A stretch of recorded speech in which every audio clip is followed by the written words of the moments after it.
Well, everybody's got the mask on. I'll tell you one little funny story, and then I'll have a few serious things to say. And that's about people recognizing. In South Carolina, one of our big advantages is everybody knows everybody. Most of us related if you go back far enough. And so you got to be careful what you say about people. Might be cussing your own kin. You don't ever know. But that gives us a big advantage, too, because you can pick up the phone and call people that you've known, their relatives or friends of relatives or friends of friends. And we've developed that in South Carolina. One part of that was the university. The university was put specifically in Columbia in 1801 to bring people from the low country and the upstate to the same place to get to know each other when they went home. That's the reason the capital, Columbia, was settled here in, I think, 1787 or 88, about the same time the Constitution was coming along, and it was considered to be the center of the state. Now, Thomas Sumter lived in Sumter, and Stateburg, he said, on the banks of the Santee was the center, the exact center. But you know, they had to vote. Now, people say, my vote doesn't count, one vote doesn't count. Well, they voted in the legislature on whether Stateburg or Columbia would be the capital of the state, and Columbia won by one vote in the legislature. So one vote counts. But we look at each other, we know each other, but these masks make it a little bit more difficult sometimes. But here's the story. The young fella moved into town, and he was looking for a church to go to, so he picked a real nice church. Happened to be an old church, a big church. And at that particular church, in order to let the new people meet the other people, they'd have them usher. So he'd been ushering for several weeks. He was getting kind of tired of ushering after several weeks. So one day he was coming down the big steps, helping an elderly lady down. As they were going down, he said, "Ma'am, I just got to say, that's about the worst sermon I think I ever heard." She said, "Son, do you know who I am?" He said, "No, ma'am, I don't." She says, "I'm the preacher's mama." He said, "Well, ma'am, do you know who I am?" She said, "No, I don't." He said, "Thank you, Jesus." But we know each other, and we ought to be thankful about that, and that's one reason that we're able to do the things we do. And I got to say, I want to recognize one more person. Dwayne Parrish, will you please stand up? I want y'all to look at the finest director of Parks, Recreation, Tourism, or anything like it in the United States today. Right there. And we appreciate that. Well, here are just a few of the things I wanted to tell you. One, the virus came, but because we communicate, collaborate, and cooperate, we did not close. We put together a group, we called it Accelerate SC.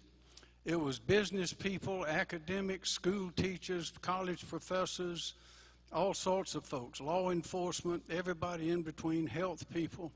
And we put together a plan for how we were going to proceed and how we were going to stay open, and it worked.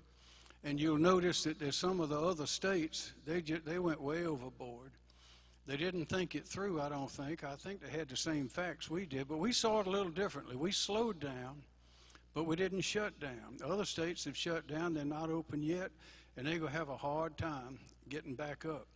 But we've kept going, and it's worked. We took an approach not to see which jobs are essential and non-essential. We don't even use those words.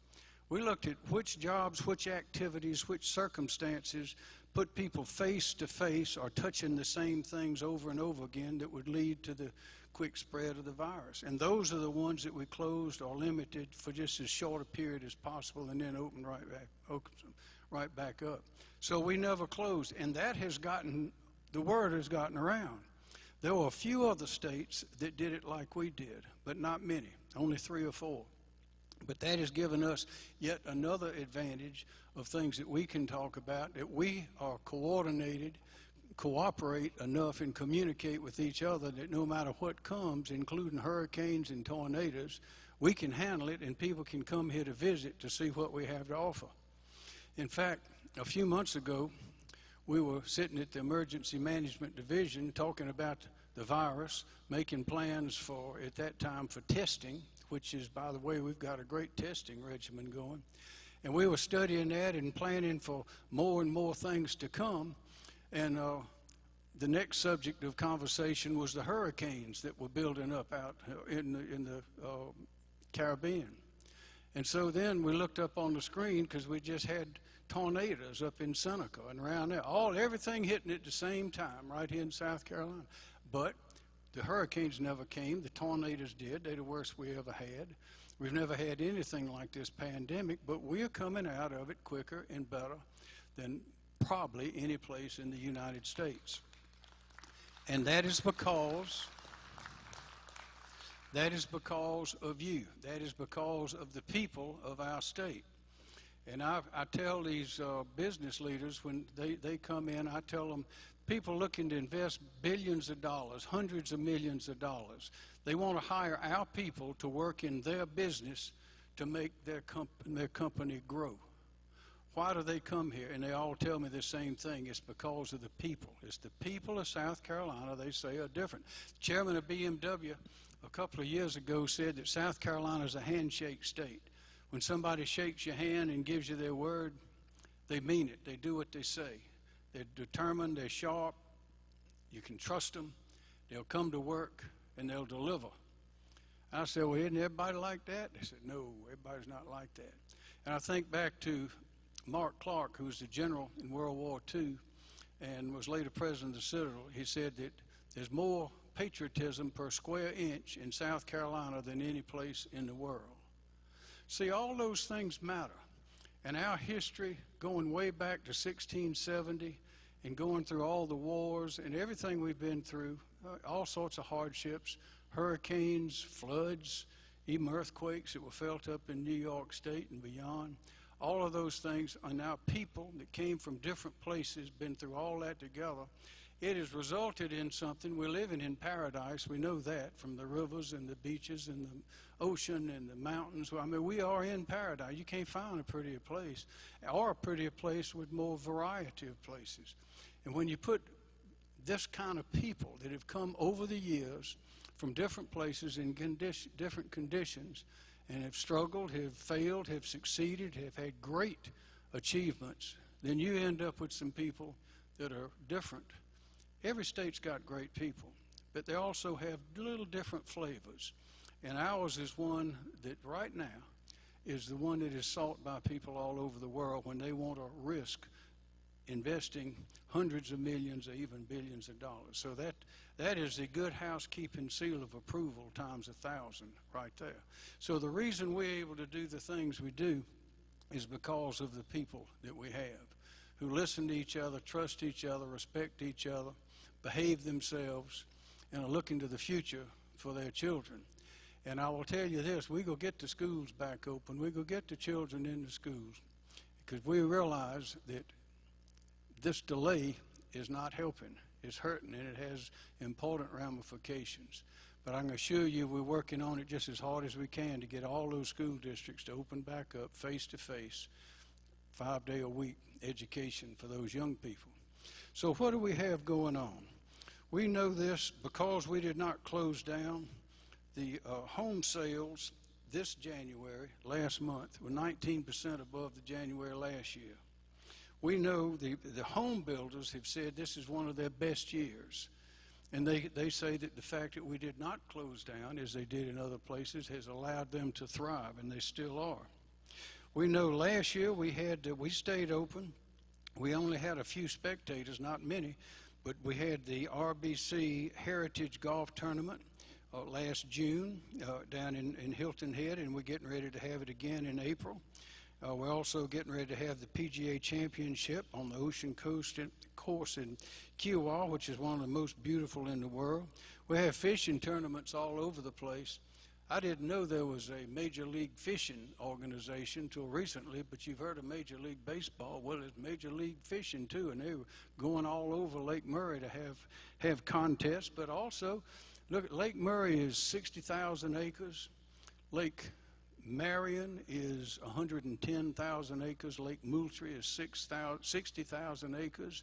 That's a lot of acres. That's a lot of fish. That's a lot of recreation.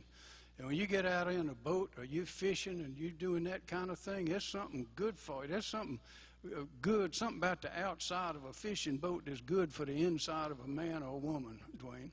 So y'all, we have more resources. We have more positive things than they do in most states. I'm going to figure out who has more water per capita than we do, and not even counting the ocean, and I think we're way at the top, and that makes it, those lakes and the others that we have. Look on Google around, look on some of these other states. They don't have what we have. Also, Dwayne, 47 state parks and the national parks.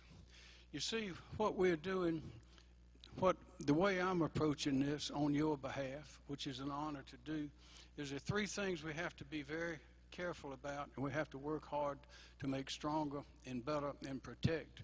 And that's education, the economy with jobs, and the environment. And without all three, none of the others work. So that is what we are determined to do. And the industry, your industry of parks, recreation, and tourism is right at the head of that, not only for the money that brings in, for the people, for the jobs, the futures, the careers that it gives, the happiness that it gives, but because it puts us on the map. People that come here and take a look come back, whether it's for the culinary arts, which we have all over the place, whether it's the history. No place got more history than this place. In fact, we had about 200 battles or skirmishes in the Revolutionary War right here in South Carolina, more than anywhere else. You don't hear about it very much, but a lot of the historians are saying this is where the Revolutionary War was won. The British were going to come down and separate us from them, defeat the South, but they couldn't do it. So they went back up to Yorktown, ended up getting whooped and gave up, and that was the end of that. So congratulations for winning the Revolutionary War. Those kinds of history, points in history, we have them all over the place. And we have music. You can't go just anywhere and hear somebody speak authentic Gullah, you know. We have all sorts of things in our state that they don't have anywhere else, and people want to come see them. And when they do, not only do they enjoy themselves, not only does it provide things for all of us, but they take the message back as to what they saw when they were in South Carolina. And I promise you, we are a good example of what can be. So as I close, let me remind you of two things. Always tell the children two things. If you want to go places, the best place to be is South Carolina. And also, always tell the children, there's not a better place in the world to live, work, and raise a family than right here. Thank you.